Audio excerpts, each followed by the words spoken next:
Hello everyone, I am Gaurav and you are watching my YouTube channel physics Pathshala. तो भाई जो आज का टॉपिक है it is for class 11। The chapter name is rotational motion and the topic for today is velocity of a particle of a body in combined translational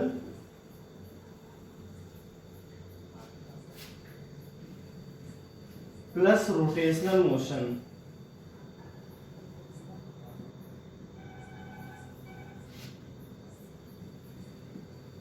last का जो video lecture मैंने बनाया था उसमें मैंने आपको बॉडी जो कंबाइंड मोशन कर रही थी उसमें उसके किसी पार्टिकल का डिस्प्लेसमेंट निकालना सिखाया था। तो आज हम बात करने वाले हैं वेलोसिटी ऑफ ए पार्टिकल। हम किस तरह से किसी पार्टिकल की वेलोसिटी को पता कर सकते हैं इन कंबाइंड मोशन।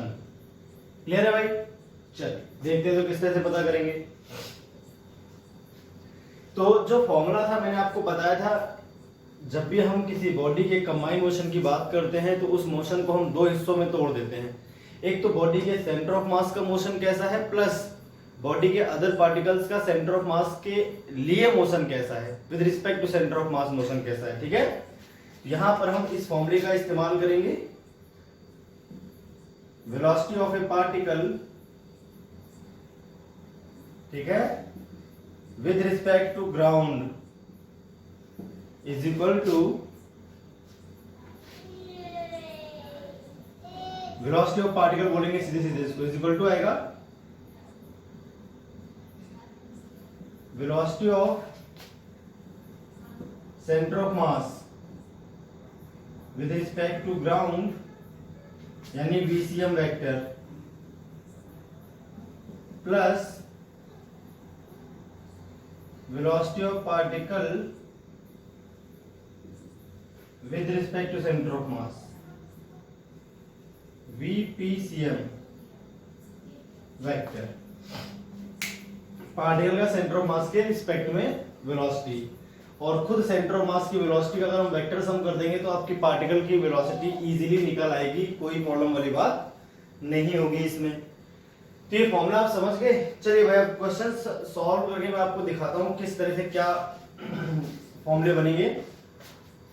जो फॉर्मूला मैंने आपको बताया इसे अप्लाई कैसे करेंगे क्वेश्चंस में। ठीक है, चलिए भाई देखते हैं। तो अब देखिए आप ध्यान से,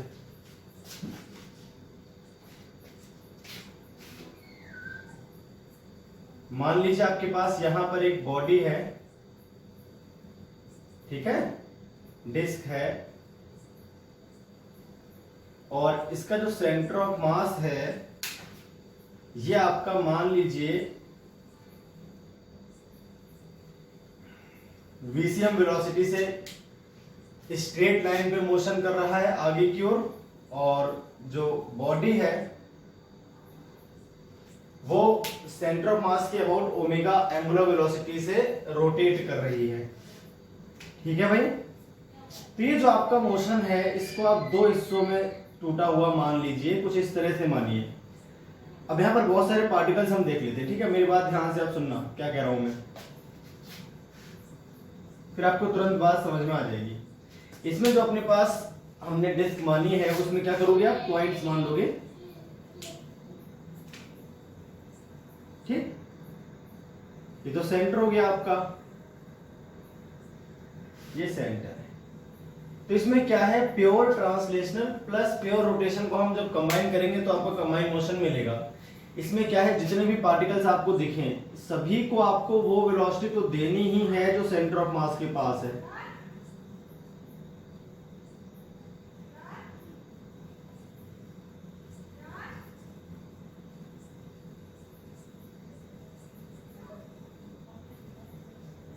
इस तरह से क्लियर है। तो ये तो हो गया आपका प्योर ट्रांसलेशनल मोशन।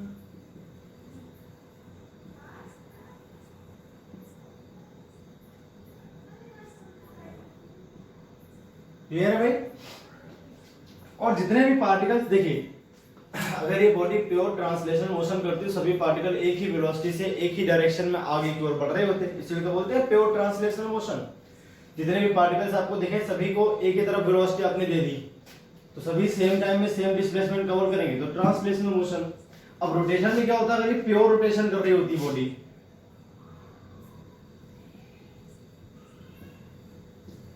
अगर बॉडी क्या कर रही होती प्योर रोटेशन, तो कैसे करते भाई, तो उस केस में अगर मान लीजिए इसकी वेलोसिटी ओमेगा है, एंगुलर वेलोसिटी जो है बॉडी की ओमेगा है, तो हर पार्टिकल की जो एंगुलर वेलोसिटी आएगी वो क्या आएगी, ओमेगा।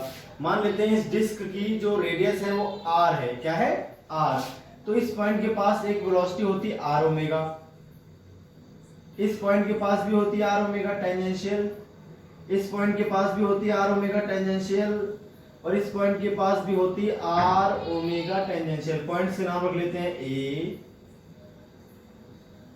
बी, सी और डी। डी, चार पार्टिकल्स आपको दिख रहे हैं। तो रोटेशन की वजह से बॉडी सिर्फ ऐसे घूमती है अपने जगह पर, तो ये वेलोसिटी इस डायरेक्शन में होती है, ऐसी होती टेंजेंशियल, ऐसी टेंजेंशियल होती। अब अगर इन दोनों को ऐड करूंगा तो नेट वेलोसिटी किस प्रकार से आपको दिखाई देगी, एक तो ट्रांसलेशनल मोशन की वजह से और एक रोटेशनल मोशन की वजह से आपको दो दो वेलोसिटी दिखाई देंगी हर पार्टिकल के पास। अब इस पार्टिकल के पास दोनों वेलोसिटी सेम डायरेक्शन में, तो इसकी जो नेट वेलोसिटी आएगी वो क्या हो जाएगी, VCM प्लस आर ओमेगा। इस वाले पार्टिकल के पास एक वेलोसिटी नीचे की ओर थी आर ओमेगा और एक थी VCM, इसकी जो नेट वेलोसिटी आएगी वो क्या आ जाएगी, अगर इसकी नेट वेलोसिटी देखी है तो इनका जो वेक्टर सम है वो आ जाएगा। तो यहां पर जो V पार्टिकल है, ये नाम क्या है इसका, B, तो वेलोसिटी ऑफ पॉइंट B सीधे ऐड हो जाएंगे, दोनों दोनों सेम डायरेक्शन में है वेलोसिटी। यहां पर एक नीचे और एक आगे 90 डिग्री पर है, तो वेलोसिटी ऑफ पॉइंट A जो आएगा root VCM square plus R square omega square. किसी बॉडी के पास दो वेलोसिटी हो, दोनों के बीच 90 डिग्री का एंगल बनता हो, दोनों वेलोसिटीज का स्क्वायर का सम कर दोगे, नेट वेलोसिटी निकल आएगी। यहां पर जो वेलोसिटी आएगी वो आएगी सब्ट्रैक्शन। भाई एक तो आर ओमेगा इस तरफ है और VCM आपकी इस तरफ है, ये तो है ना, तो इन दोनों का सब्ट्रैक्शन हो जाएगा। पता नहीं कौन सी बड़ी हो सकता है, VCM बड़ी हो सकता है, आर ओमेगा बड़ी हो, है ना। तो यहां पर हम क्या करेंगे, मोड ऑफ लगा देंगे VCM माइनस आर ओमेगा, किसके बराबर है, पार्टिकल वेलोसिटी ऑफ D। अगर आर ओमेगा बड़ी होगी तो इस तरफ डायरेक्शन आ जाएगी और VCM बड़ी होगी तो डायरेक्शन इस तरफ आ जाएगी। नेट वेलोसिटी जो है आपकी पार्टिकल D की उसकी, ठीक है। और यहां पर देखें इस पॉइंट पर, तो इस पॉइंट पर वेलोसिटी एक तो इस डायरेक्शन में है और एक आपकी ऊपर की तरफ है आर ओमेगा। अब इसकी जो नेट वेलोसिटी आएगी कुछ इस डायरेक्शन में आएगी। भाई इसकी नेट वेलोसिटी आपकी इस डायरेक्शन में आती तिरछी, इसका अगर हम वेक्टर सम करें इस तरह से, मान लीजिए तो ये आ जाएगी आपकी नेट वेलोसिटी। यहां पर अगर हम वेक्टर सम करते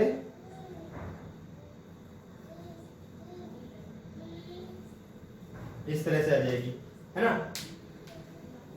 यहां पर भी वेलोसिटी की जो वैल्यू है c, तो vc इक्वल टू क्या आ जाएगा भाई,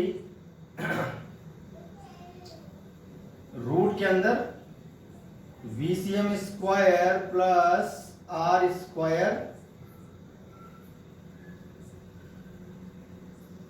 ओमेगा स्क्वायर।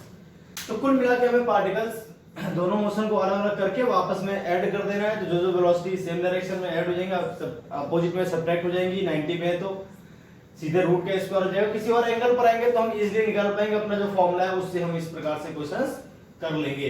अब मान लीजिए पार्टिकल ये तो आसान थे, बीच में कहीं पार्टिकल दे दिया जाए तो कैसे वेलोसिटी निकाली जाएगी, तो इस पे हम करेंगे न्यूमेरिकल्स।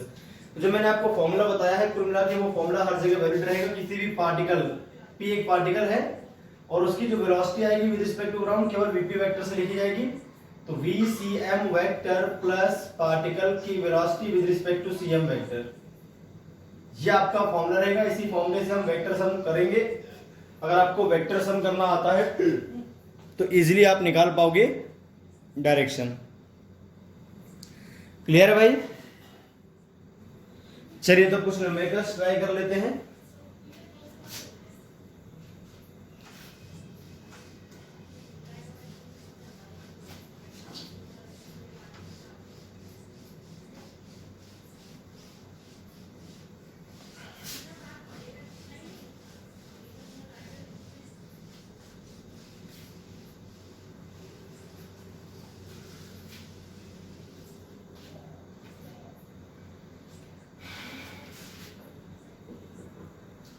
मान लीजिए आपके पास एक डिस्क है और उस डिस्क का centre of mass VCM speed से आगे बढ़ रहा है, बॉडी ओमेगा एंगुलर वेलोसिटी से रोटेट कर रही है अबाउट इट्स सेंटर, ठीक है, रोड पे।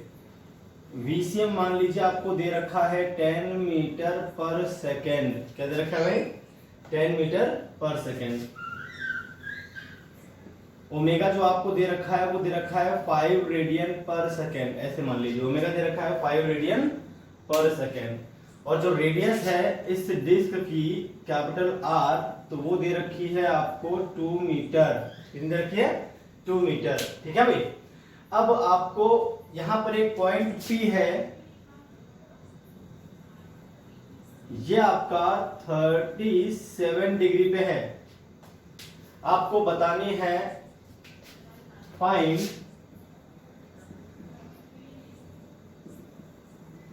Velocity of point P।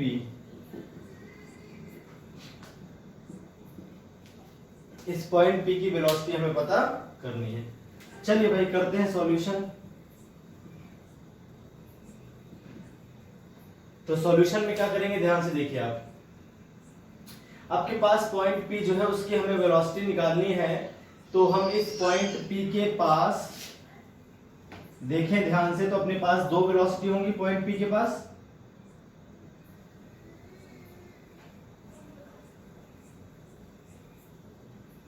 Thirty 37 degree के एंगल पर है। तो मैंने कहा था किसी भी पार्टिकल के पास velocity of centre of mass तो होती ही है, ठीक, प्लस टेंजेंशियल वेलोसिटी भी होती है। अब जो कि बॉडी इस तरह से रिवॉल्व कर रही है क्लॉकवाइज, तो इसकी जो टेंजेंट ड्रॉ करेंगे हम यहाँ पर इस तरह से, वो आ जाएगा आपके पास R ओमेगा। ये टेंजेंशियल वेलोसिटी हो गई, ठीक है, R ओमेगा। तो ये हो गया आपके पास VCM और R ओमेगा, और इनके बीच का एंगल अगर हम ध्यान से देखें, तो अगर हम यहां पर एक परपेंडिकुलर ड्रॉ करते हैं कुछ इस तरह से,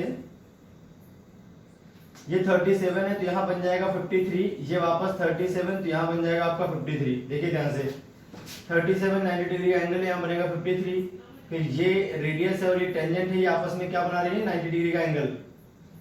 53 37 ये वापस से क्या बन जाएगा भैया 53 बन जाएगा आपका।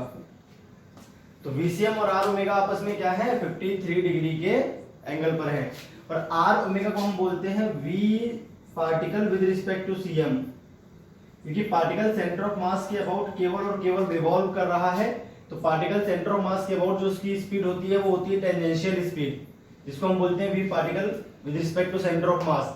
अब हमें निकालना क्या है V पार्टिकल, तो हमने फॉर्मूला पढ़ रखा है, V पार्टिकल आएगा V centre of mass vector and V particle with respect to centre of mass. ये डिवाइड नहीं है, with respect to centre of mass के लिए नोटेशन हो गया, ठीक है। तो हम जानते हैं V पार्टिकल अगर हम निकालेंगे तो आ जाएगा रूट के अंदर VCM स्क्वायर। तो VCM कितना है भाई, VCM 10 है आपका, तो 10 स्क्वायर प्लस R ओमेगा देखा जाए तो R 2 है और ओमेगा कितना है 5 है, तो ये भी 10 हो जाएगा, 10 का स्क्वायर प्लस 2 इंटू 10 इंटू 10।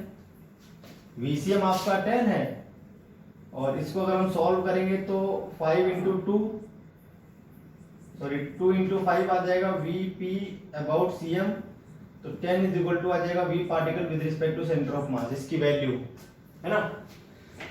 इनके बीच का जो एंगल है वो कितना है cos 53 है, 100 हो गया प्लस 100 हो गया प्लस 200, cos 53 की वैल्यू होती है 3/5, तो कितना आ जाएगा भाई 100 और 100 मिला के हो गए 200 प्लस 5 4 जा तो 120, तो कितना आ गया भाई 320, ठीक है भाई। तो ये आपका आ गया 16 मल्टीप्लाई 20, 16 मल्टीप्लाई 20 हो गया आपके पास। ये क्लियर है भाई। ये आपका लिखा हुआ है एक तरह से 64 मल्टीप्लाई 5, 64 में से 8 बाहर आ जाएगा, अंदर बचेगा रूट 5, तो ये आपके पार्टिकल की वेलोसिटी है। क्लियर है भाई? तो पार्टिकल की वेलोसिटी की जो वैल्यू आएगी आप यहां से इजीली निकाल सकते हो। ये हो गया आपका पहला क्वेश्चन। क्लियर है भाई? चलिए और देखते हैं आगे।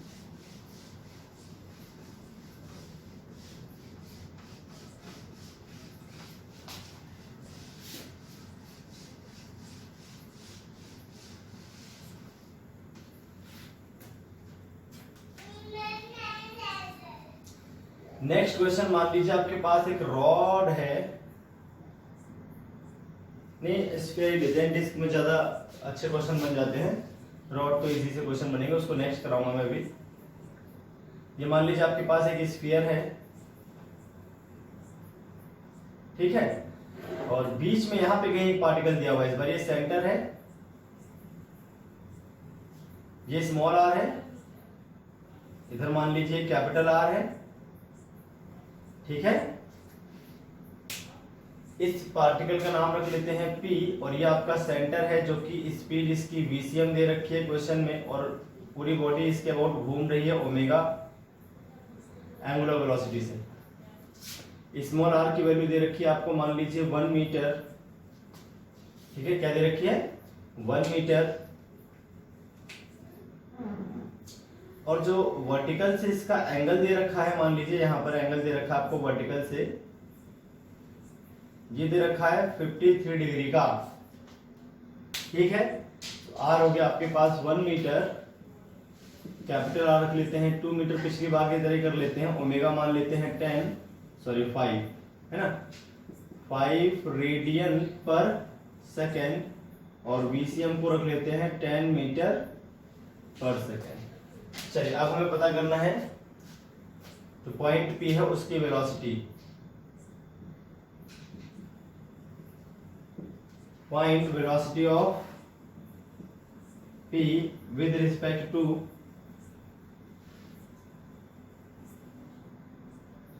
बस फाइंड वेलोसिटी ऑफ P कर लें, वो ग्राउंड के लिए होती है, अंडरस्टूड है। जब नहीं बोलते हैं किस पार्टिकल की ना, किसके रिस्पेक्ट में निकालनी है, अगर नहीं बताया जाए तो इसका मतलब ग्राउंड के रिस्पेक्ट में आपको निकालनी है, कंफर्म रही बात। चलिए भाई, तो हम बात कर लेते हैं सॉल्यूशन की।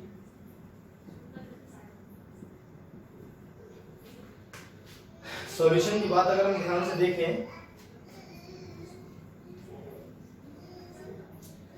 तो पॉइंट P जो है, अगर उसको हम ध्यान से देखें तो वो भी एक सर्कुलर पाथ पे घूम रहा होगा। इसको फिगर को दोबारा यहाँ पे ड्रॉ करता हूं आपके लिए और समझाता हूं पूरी कहानी।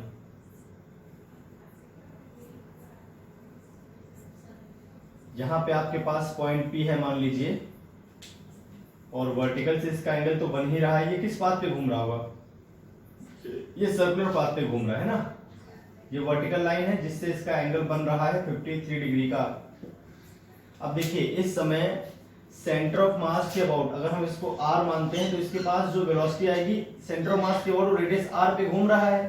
अगर पॉइंट बाहर होगा तो पूरी रेडियस लेनी है, लेकिन अगर पॉइंट अंदर है तो इसकी जो r ओमेगा होगी ये सेंटर से दूरी और मल्टीप्लाई ओमेगा कर देते हैं, तो with respect to centre of mass निकल आती है।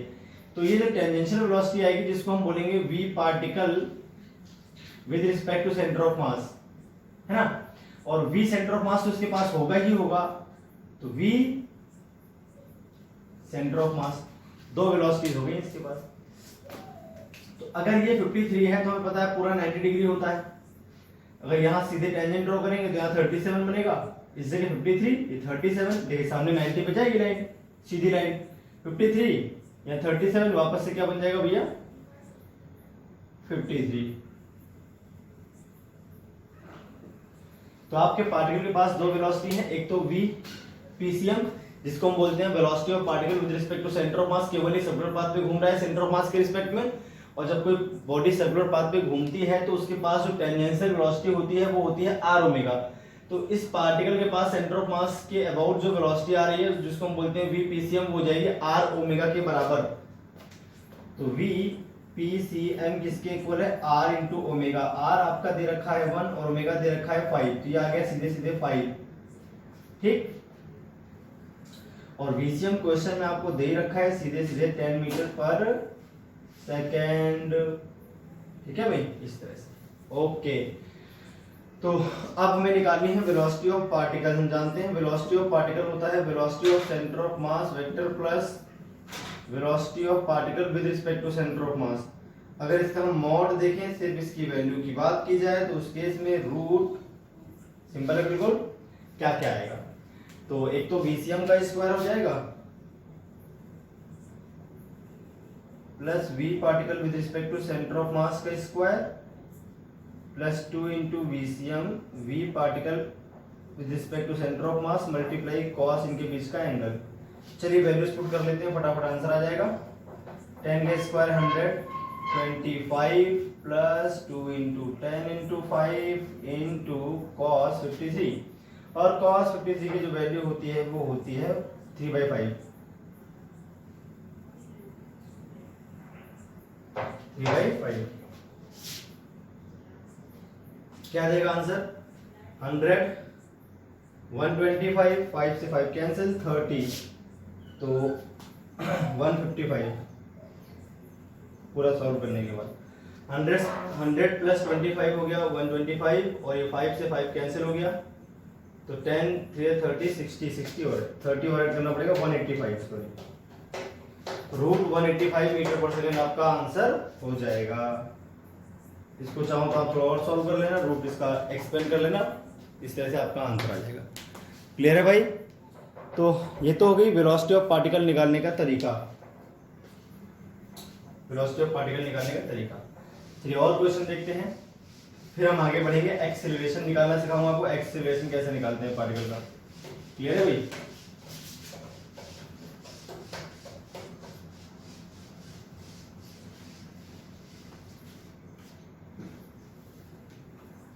अब मान लीजिए आपके पास एक रॉड है,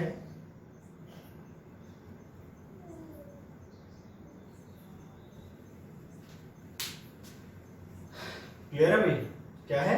रॉड है, और उसका जो सेंटर ऑफ मास है वो VCM स्पीड से आगे बढ़ रहा है, जो कि आपको 10 मीटर पर सेकेंड दे रखी है। और मान लीजिए ओमेगा वेलोसिटी से ये रोटेट कर रहा है कुछ इस तरह से, जैसे मैंने आपको दिखा रखा है अभी, ठीक है। और ये इसका सेंटर है O। ओमेगा भी क्वेश्चन में लिख लेते हैं। ओमेगा आपको दे रखी है मान लीजिए, हाँ, और जो इस रॉड की लेंथ है वो आपको दे रखी है 4 मीटर। भाई जो रॉड की लेंथ है वो कितनी दे रखी है आपको? 4 मीटर। और ओमेगा आपको दे रखा है 5 रेडियन पर सेकेंड। ये सारी बातें क्वेश्चंस में दे रखी थी। लेंथ इसकी पूरी L है। अब आपको क्या बताना, मैं यहां पे बता रहा हूं, find the distance of a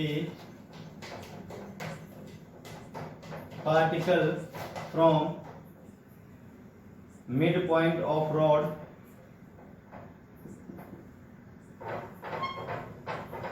midpoint of rod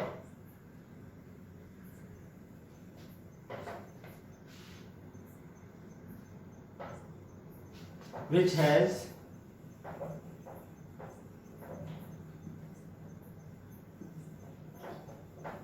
instantaneous zero velocity।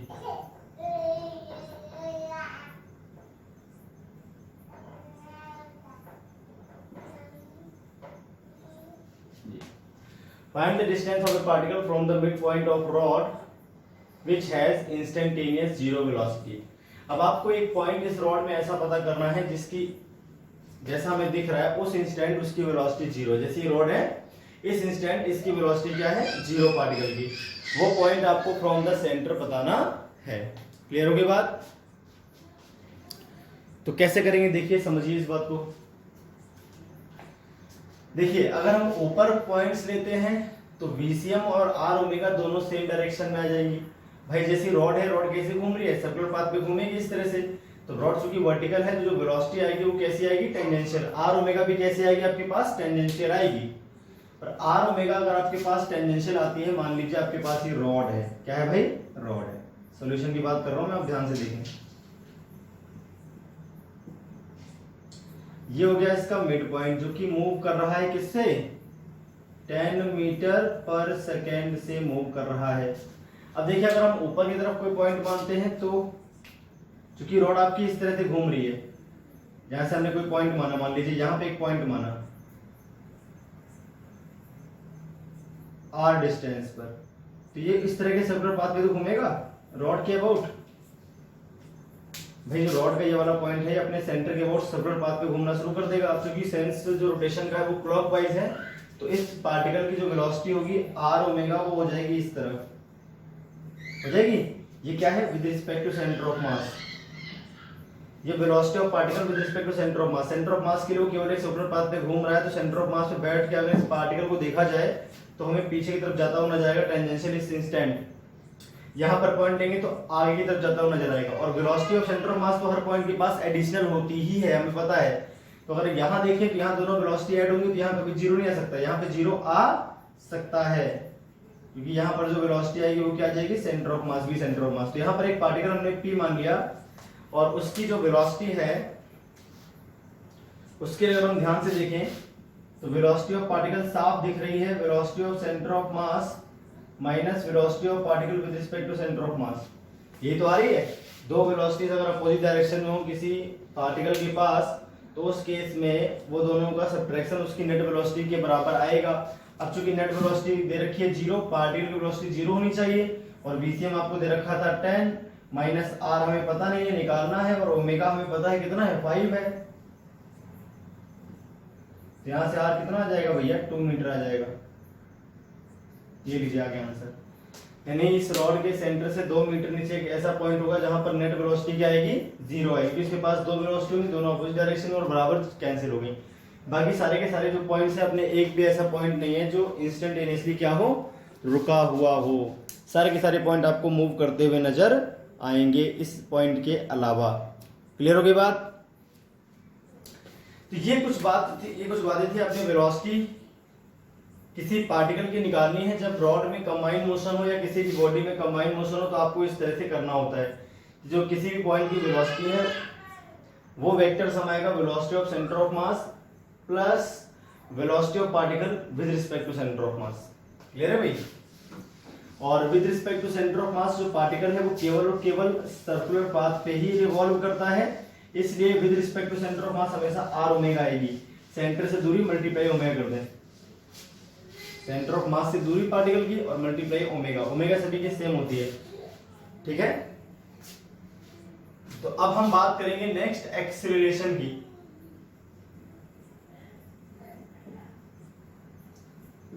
Acceleration of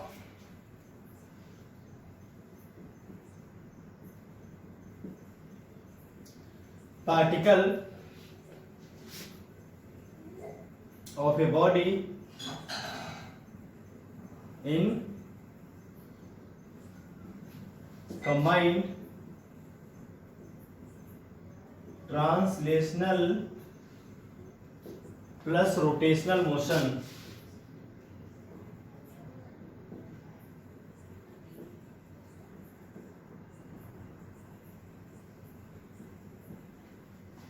clear है भाई।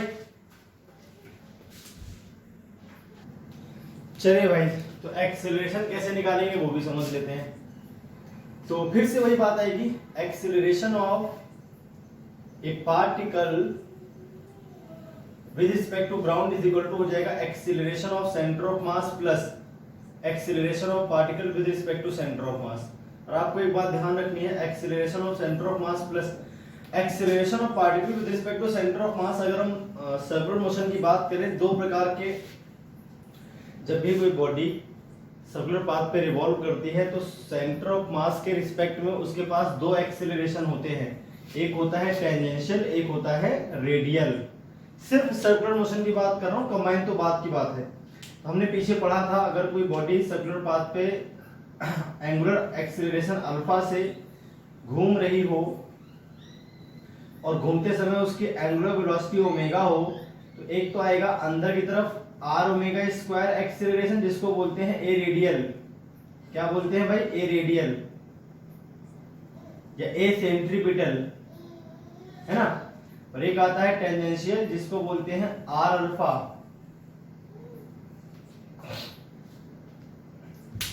तो ए पीसीएम भी दो चीजों का सम है, इसका और इसका वेक्टर सम करेंगे तब आपका ए पार्टिकल ऑफ पीसीएम निकलेगा। तो यहाँ पर ए पार्टिकल ऑफ पीसीएम दो होते हैं, एक नहीं होता। जैसे velocity of particle with respect to centre of mass केवल एक होती है आर ओमेगा टेंजेंशियल, लेकिन acceleration of particle with respect to centre of mass दो होते हैं अलग अलग, टेंजेंशियल और आपका आर ओमेगा स्क्वायर रेडियल। और इसके अलावा अगर सेंटर ऑफ मास चलता होगा तो वो इसको एक्स्ट्रा मिलेगा, वो तो इसको एक्स्ट्रा मिलेगा। यहां पर आपके पास आ जाएगा ए रेडियल प्लस ए टेंजेंशियल, और यहां पर ए रेडियल जो होता है आपका वो आप याद कर लो आर ओमेगा स्क्वायर के बराबर होता है, और ए टेंजेंशियल जो होता है वो होता है आर अल्फा के बराबर, जहां रेडियस रहेगी आपकी आर। आर क्या है?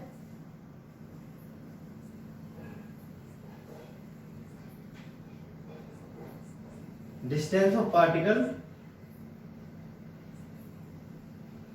From centre of mass of body. जिस पार्टिकल का आप एक्सेलरेशन निकाल रहे हो उसकी डिस्टेंस है कहां से? सेंटर ऑफ मास से। क्लियर होगी बात? तो इस प्रकार से आपको एक्सेलरेशन ऑफ पार्टिकल बताना है। थोड़ा कॉम्प्लिकेट है, वेलोसिटी से थोड़ा कॉम्प्लिकेट आपको ये लगेगा मे बी। चलिए भाई, तो ये तो केवल मैंने सेंटर ऑफ मास के रिस्पेक्ट में आपको चीजें बताई हैं। सेंटर ऑफ मास खुद चलेगा तो फिर एक दो तीन एक्सेलरेशन होते हैं किसी पार्टिकल के पास, एक रेडियल, एक टेंजेंशियल और एक सेंटर ऑफ मास वाला एक्स्ट्रा। क्लियर है भाई? तो अगर फिगर बना के मैं आपको दिखाऊं तो कुछ इस तरह से बात बनेगी। मान लीजिए आपका सेंटर ऑफ मास है और एक्सेलरेशन इसका एसीएम है। क्या है भाई? एसीएम।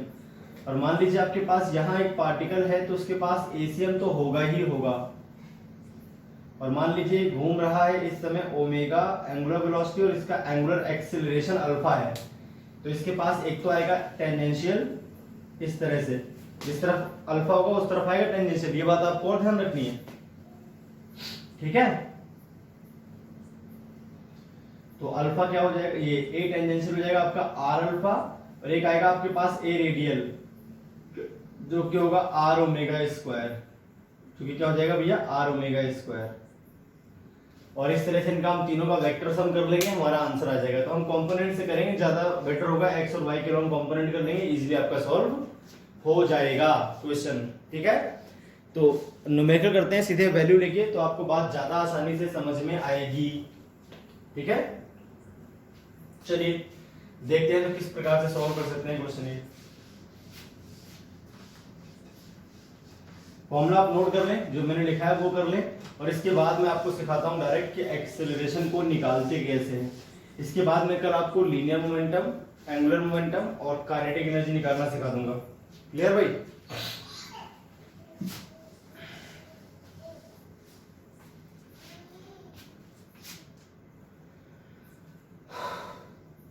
क्वेश्चन हो गया, मान लीजिए आपके पास एक डिस्क है और जो इसकी रेडियस है वो r है, सेंटर ऑफ मास मूव कर रहा है vcm वेलोसिटी से आगे की ओर, और ये बॉडी रोटेट कर रही है about its centre of mass angular velocity omega और एंगुलर एक्सेलरेशन अल्फा से। सारी वैल्यूज में लिख देता हूं एक बार। ओमेगा आपको दे रखा है 5 रेडियन पर सेकेंड। क्या दे रखा है भाई? 5 रेडियन पर सेकेंड। अल्फा मान लीजिए आपको दे रखा है 5 रेडियन पर सेकेंड स्क्वायर, ये एक्सेलरेशन होता है। VCM आपको मान लीजिए दे रखा है 10 मीटर पर सेकेंड, और R मान लीजिए आपको दे रखा है 2 मीटर। आपने क्या किया, यहां पर एक पार्टिकल मान लिया जिसका नाम P है, और ये जो एंगल है ये मान लेते हैं 37 डिग्री, जैसे पीछे हमने किया था। ये वैल्यूज मैं आसान लेता हूं ताकि कैलकुलेशन कम करनी पड़े, आपको बात ज्यादा समझ में आ जाए। तो आपको बताना है find acceleration of particle P, find net acceleration of particle P। Question समझ आ गया भाई? चलिए आप सॉल्यूशन कर लेते हैं इसका। तो सॉल्यूशन करते समय हमें पता है कि हमें 3 वेक्टर्स का सम करना है। पहले उन 3 वेक्टर्स को बना के दिखाता हूं मैं आपको। यहां पर अपना पार्टिकल है P जो इस लाइन से 37 डिग्री के एंगल पर है, सेंटर से डिस्टेंस की R है ही। तो आप ध्यान से देखो, अब एक तो इसके पास टेंजेंशियल होगा एक्सेलरेशन जिसका नाम हो जाएगा at, जो कि होता है r अल्फा के बराबर। एक हो जाएगा रेडियल सेंटर ऑफ मास की तरफ रेडियस के अलोंग, जिसका नाम रखते हैं a रेडियल, और वो होता है r ओमेगा स्क्वायर के बराबर। फिर एक इसके पास होगा centre of mass ACM, centre of mass का एक्सेलरेशन। तो तीन होंगे इसके पास। पॉइंट P के पास आपके तीन एक्सेलरेशन होंगे, इन तीनों का आपको वेक्टर सम करना है और इजीली आपका आंसर आ जाएगा। इस पार्टिकल को मैं बाहर बना के आपको दिखाता हूं, अच्छी तरह से आपको बात समझ में आएगी।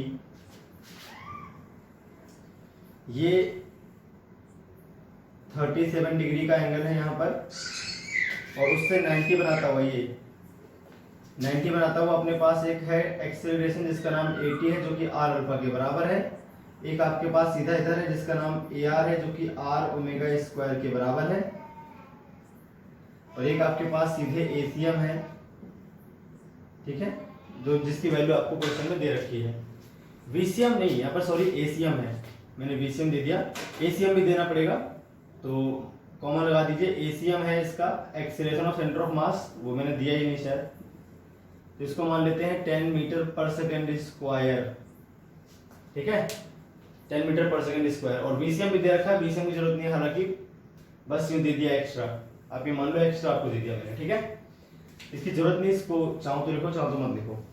अब हम कर लेते हैं x और y के अलोंग कंपोनेंट। क्लियर है भाई, तुरंत आंसर आ जाएगा।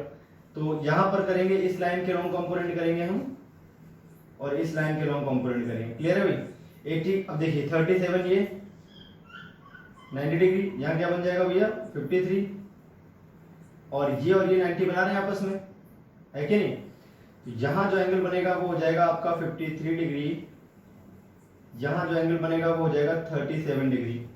तो अब आपका कंपोनेंट कितने कितने आ रहे हैं जरा आप देखो पॉइंट P पर। तो एक तो आपके पास सीधे सीधे ACM तो है ही, यहाँ पर एक कंपोनेंट आएगा किसका 80 का, 80 का आएगा ना कंपोनेंट, और वो क्या आ जाएगा 80 sin 37, तो R into alpha into sine 37, ये दो आ गए, प्लस इधर है ना एक्सेलरेशन, इधर देखें तो एक कंपोनेंट तुरंत आएगा 80 का sin 37, यानी R alpha sign sorry cos 37 जहां से बनेगा वहां cos आएगा ना, साइन तो ऊपर आ गया।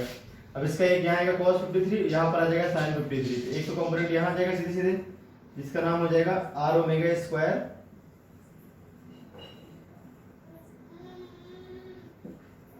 sin 53, और एक कंपोनेंट यहाँ आ जाएगा जो हो जाएगा आपका r omega square, r capital लिखना है, स्मॉल लिख दिया हमने गलती से, कैपिटल ही लिखो जो दे रखा है, यहाँ भी कैपिटल कर लो, कैपिटल R, ठीक है, r omega square cos 53।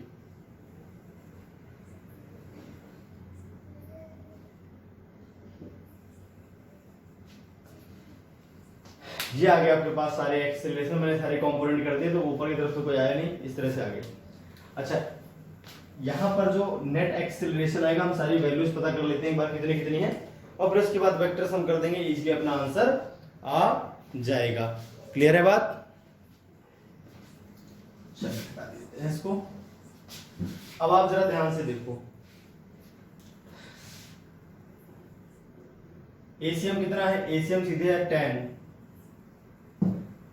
Plus R कितना है भाई, R है आपके पास 2, अल्फा कितना है 5, और sin 37 होता है 3/5, तो 2 इंटू 5 इंटू 3/5, ये दोनों आ गए। अब इधर लेते हैं पार्टिकल, इसका नाम P है, ठीक है, ये कितना है R ओमेगा स्क्वायर, R कितना भाई 2, ओमेगा स्क्वायर हो गया आपके पास 25 का स्क्वायर, और साइन 53 आपका होता है 4/5, तो 5 जब 5 40 हो गया ये, है ना। और इधर देखें, अगर नीचे की तरफ देखे जाए तो नीचे की तरफ अपने पास दो फोर्सेस हैं, और इन दोनों को देखें तो एक तो है आपके पास R alpha 2 into 5 into cos 37 होता है आपका 3/5, plus R omega square cos 53, R आपके पास 2 दे रखा है, ओमेगा स्क्वायर 25 है, और मल्टीप्लाई अगर हम करते हैं cos 53 तो वो आ जाएगा 3/5। ठीक है, इस तरह से। तो इन सभी की वैल्यूज आप ऐड करके और फिर कर लेते हैं इनका वेक्टर सम, आंसर आ जाएगा, है कि नहीं।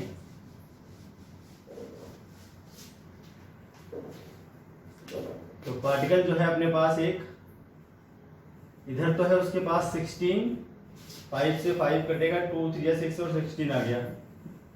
इधर है आपके पास 40, 5 5 जा 5 4 जा 20 2 जा 40, और नीचे की तरफ आपके पास आ जाएगा 6 और 5 2 या 10 30 36, इस तरह से।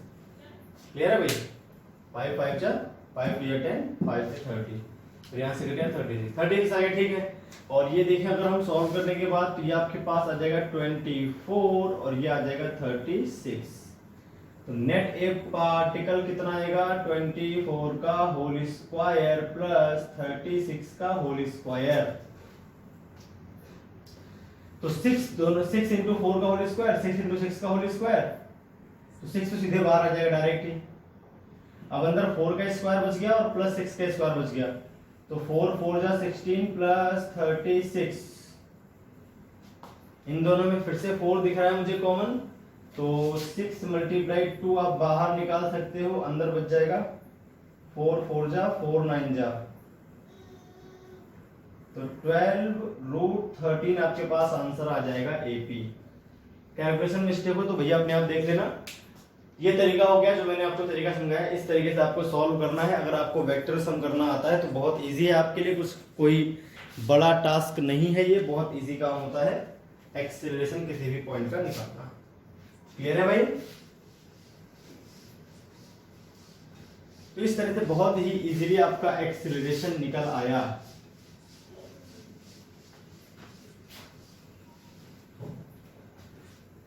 चलिए एक क्वेश्चन और कर लेते हैं रॉड का। तो मान लीजिए आपके पास एक रॉड है और रॉड जो है वो आगे की तरफ चल रही है, और इसका जो एक्सीलरेशन है सेंटर ऑफ मास का वो आपको दे रखा है 10 मीटर पर सेकेंड,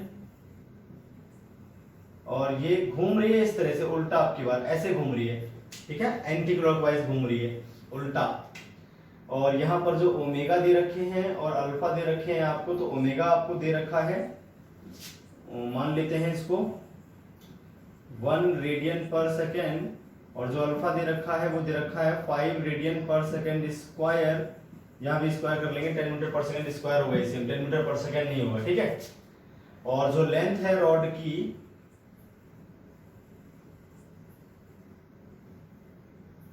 वो हमने मान ली 4 मीटर। यहां पर एंड पर एक पॉइंट है आपके पास जिसका नाम हम रख लेंगे P। इस एंड पॉइंट P पर आपको बतानी है सारी चीजें। एक्सीलरेशन बताना है, find acceleration of point P, ठीक है भाई, विद रिस्पेक्ट टू ग्राउंड हमें करना है। चलिए सॉल्यूशन देख लेते हैं कैसे करेंगे।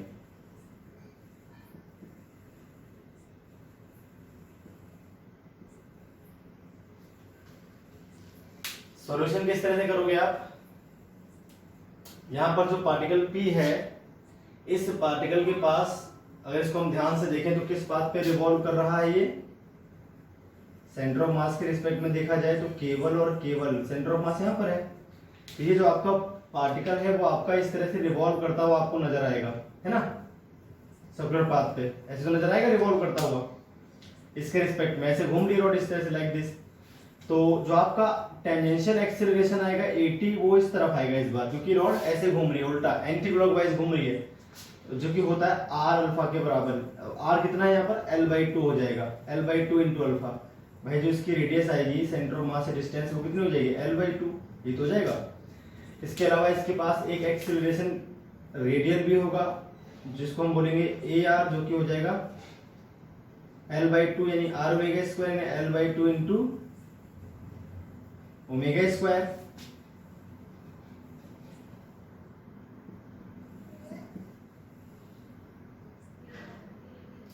और एक होगा आपका एसीएम।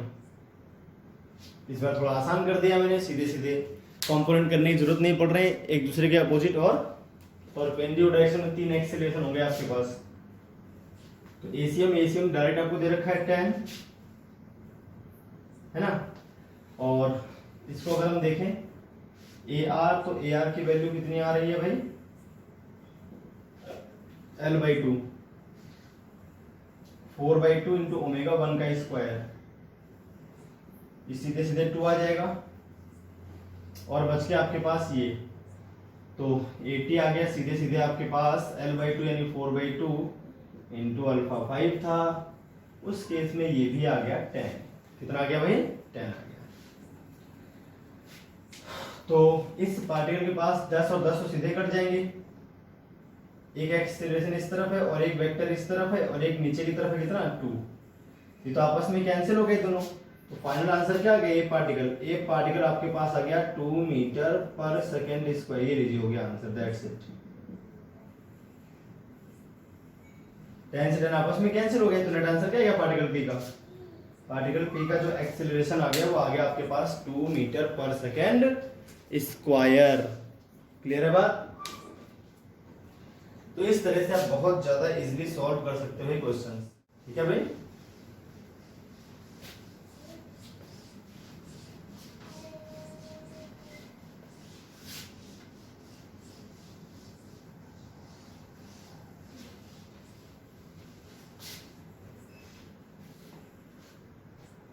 एक क्वेश्चन और देख लेते हैं आपकी।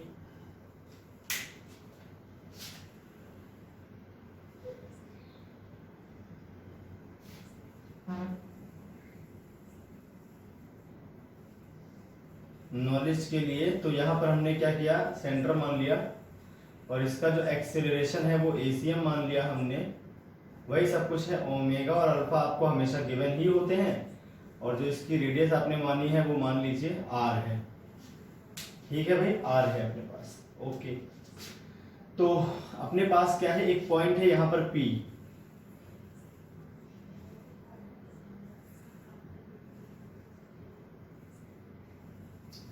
स्मॉल आर डिस्टेंस पर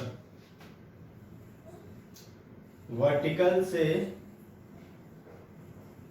37 डिग्री का एंगल बनाते हुए स्मॉल आर आपको दे रखा है 1 मीटर, कैपिटल आर आपको दे रखा है 2 मीटर, ओमेगा आपको दे रखा था 1 रेडियन पर सेकेंड, अल्फा आपको दे रखा है 5 रेडियन पर सेकेंड स्क्वायर, और जो एसीएम है इसको मान लेते हैं 10 मीटर पर सेकेंड स्क्वायर। क्लियर है भाई। इस तरह से आपको पूरी कहानी दे रखी है। Find acceleration of point P.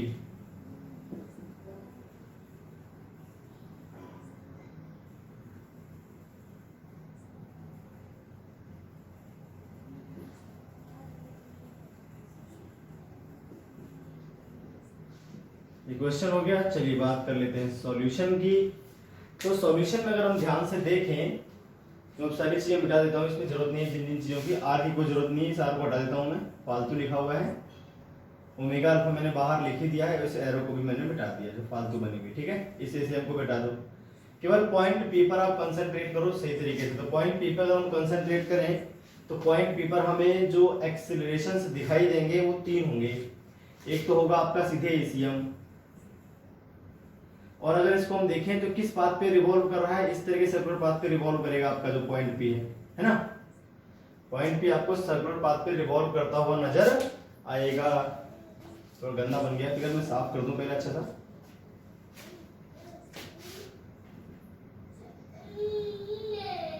ये सेंटर था आपका, आपने पार्टिकल जो मान रखा था वो यहां कहीं एक पार्टिकल मान रखा है आर दूरी पर, ये पी। तो मैंने कहा जैसा कि वर्टिकल से इसका एंगल क्या बन रहा है 37, ये हमें दे रखा है, और इसके पास जो एक्सेलरेशन होगा, एक तो सेंटर ऑफ मास वाला एक्सेलरेशन तो इसके पास होगा ही होगा। अब जैसे ही घूम रहा था इस तरह से क्लॉकवाइज घूम रहा था, टेंजेंशियल एक्सेलरेशन आएगा 80 और एक रेडियल एक्सेलरेशन आएगा AR। तो ये जो 3 चीजें आएंगी इसके पास। यहाँ अगर एंगल मैं आपको दिखा दूं एंगल कहाँ कौन सा बन रहा है, यहाँ आपका जो एंगल था वो 37 था, तो यहाँ बनेगा 53, और यहाँ वापस से बन जाएगा आपका 37 डिग्री। क्या बन जाएगा 37 डिग्री। अब पॉइंट पी को अगर मैं बाहर आपको बना के दिखाऊं तो पॉइंट पी यहां पर होगा, ये सेंटर है, इसके पास 3 एक्सेलरेशन दिख रहे हैं, सॉरी वेलोसिटी नहीं, एक्सेलरेशन एक तो एसीएम है, एक आपका एआर है और एक आपका 90 डिग्री पे यहां से वो है आपका एटी। एटी होता है आर अल्फा, तो एटी की वैल्यू जो आ जाएगी, आर स्मॉल लेना है आपको, डिस्टेंस स्मॉल आर थी ना, तो 1 इंटू 5 और ये एआर जो होता है वो होता है आर ओमेगा स्क्वायर,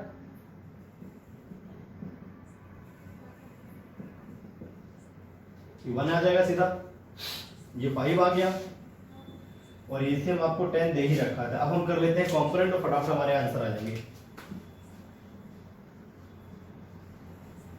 यहाँ पर 3 कंपोनेंट है कि 10 तो पहले से ही है और जहां पर जो एंगल बन रहा है वहां 53 दिखा रखा है, यहाँ पर जो एंगल है वो 37 है, तो एक इसका आर ओमेगा स्क्वायर का कंपोनेंट जाएगा, यानी यहाँ पर आ जाएगा 1 cos 1 इंटू cos 53, इसके अलावा 5 इंटू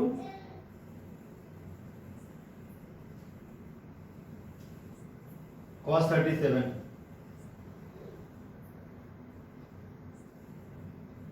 वन इंटू cos 53 आपका होता है 3/5, 5 इंटू 4/5, तो सीधा जाएगा आपका 4, ये हो गया 3/5, ये हो गया 10 आपके पास, ठीक है। और फिर इसका एक कंपोनेंट आएगा ऊपर की तरफ, किसका 5 का, तो 5 इंटू 3/5 हो जाएगा, वो sin 37 बन रहा है, और यहाँ पर 1 का एक कंपोनेंट आएगा 1 इंटू sin 53, तो हो जाएगा 4/5 सीधा, 1 इंटू 4/5, ये आपके पास है कुल मिला के।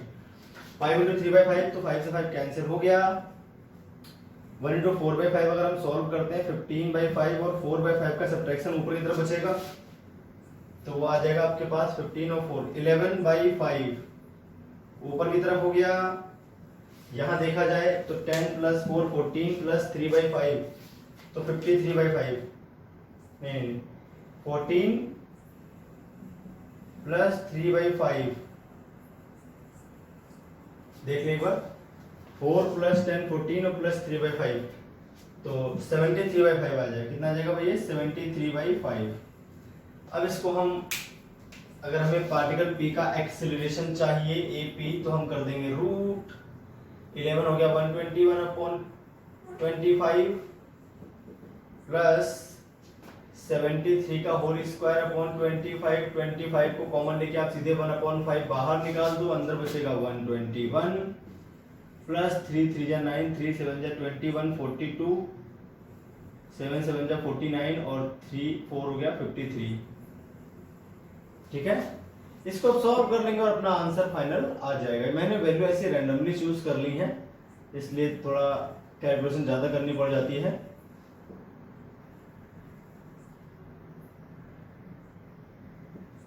फाइव 4 5 0, इसको सॉल्व कर लेंगे, आपका आंसर आ जाएगा, 5 लिखा हुआ है, ठीक है भाई। ये है आपका आंसर जो मैंने आपको अभी समझा दिया। तो इस तरह से क्वेश्चंस भाई सॉल्व होते हैं, एक्सेलरेशन और वेलोसिटी इन कंबाइंड मोशन ऐसे निकाली जाती है। तो ऑलरेडी वीडियो से काफी लंबा हो चुका है, तो बाकी जो बची बातें उनको मैं नेक्स्ट वीडियो लेक्चर में कवर करूंगा। तो आज हमने वेलोसिटी और एक्सेलरेशन सीखा कंबाइंड मोशन में। नेक्स्ट वीडियो लेक्चर में मैं आपको एंगुलर मोमेंटम, काइनेटिक एनर्जी और लीनियर मोमेंटम निकालना सिखा दूंगा। इसके बाद फिर हम क्वेश्चंस करेंगे टॉर्क पे। तो आज के लिए इतना ही, फिर मिलते हैं नेक्स्ट वीडियो लेक्चर में।